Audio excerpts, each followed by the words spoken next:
আর বিশেষ করে আপনারা যারা ইউনিয়ন পরিষদের সচিব আপনারা যারা আছেন, আপনাদের সাথে খুব শীঘ্রই আমার দেখা হবে এবং আপনাদের আমলনামা নিয়ে দেখা হবে।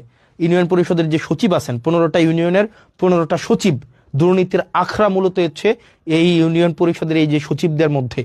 তো আপনারা চেষ্টা করেন, সারাদিন পরিশ্রম করেন, আপনাদের চেষ্টা পরিশ্রম সেগুলোকে আমরা সম্মান জানাই, কৃতজ্ঞতা জানাই।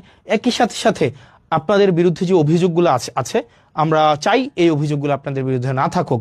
কারণ আপনারা যে হয়রানি হয় বিভিন্ন মানুষগুলো, আপনাদের কেন্দ্র করেই কিন্তু সার্ভিসগুলো হচ্ছে আবর্তিত হয়, রুটেট হয়। সেজন্য 15টা ইউনিয়নের 15 জন সচিব আপনারা যারা আছেন, আপনাদের কাছে স্পষ্ট বার্তা, এক পয়সাও যেন কোনোভাবে হচ্ছে এখানে কোনোভাবে যেন কারচুপি না করা হয়। এবং পৌরসভার আপনারা যারা আছেন কর্মকর্তা কর্মচারী, বিশেষ করে পৌরসভাতে চাকরি করছেন অনেক দিন ধরে এবং আপনারা নিজেরা এখানে টেন্ডারবাজি করেন, নিজেরা এখানে চাঁদাবাজি করেন, নিজেরাই হচ্ছেন এখানে হচ্ছে আপনারা লাইসেন্স খুলে বসছেন। পৌরসভার কর্মকর্তা কর্মচারী, আমি আপনাদেরকে বলছি, আপনাদের উপরে মানুষ ত্যক্ত, আপনাদের উপরে মানুষ বিরক্ত এবং আপনাদের উপরে মানুষ ক্ষুব্ধ। পৌরসভার প্রত্যেকটা আমি নাম ধরে বলতে পারতাম, আমি নাম ধরে বলবো না।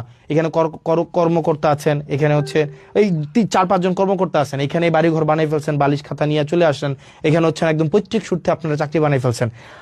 কাউকে ছাড় দেওয়া হবে না।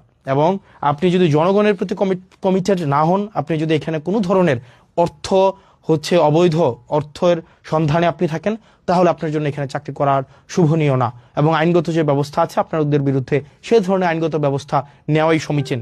সেজন্য প্রত্যেকটা ডিপার্টমেন্ট দেবিদ্বারের, এই ডিপার্টমেন্টগুলো যদি যথাযথভাবে ফাংশন করে, তাইলেই দেবিদ্বারের যে উন্নয়নের যে ধারাবাহিকতা সেটি অব্যাহত থাকবে। কিন্তু কোনো ডিপার্টমেন্টে যদি কোনো অফিসার হচ্ছে অসৎ উপায় অবলম্বন করে দুর্নীতিগ্রস্ত হয়, সেক্ষেত্রে সম্ভব না। তো প্রিয় দেবিদ্বারবাসী, প্রিয় বাংলাদেশবাসী, আমাদের যে কমিটমেন্ট আপনাদের কাছে আছে, প্রত্যেকটি অর্থের হিসাব, প্রত্যেকটি অর্থ যেন যথাযথ জায়গায় বিনিয়োগ হয়, প্রত্যেকটি উন্নয়নমূলক কার্যক্রম যেন অব্যাহত থাকে, প্রত্যেকটি টিআর খাবিখা যে বরাদ্দগুলো আছে সেগুলো যেন জনগণের কাছে যথাযথভাবে পৌঁছে যায়, সেই জিনিসটি আমরা নিশ্চিত করব। আপনারা ভালো থাকবেন, সুস্থ থাকবেন এবং দেবিদ্বারের যতগুলো হচ্ছে কার্যক্রম আছে, দেবিদ্বারের সরকারি কার্যক্রম যা যা আছে সেটা আপনারা পেয়ে যাবেন জবাবদিহিতাতে। মানে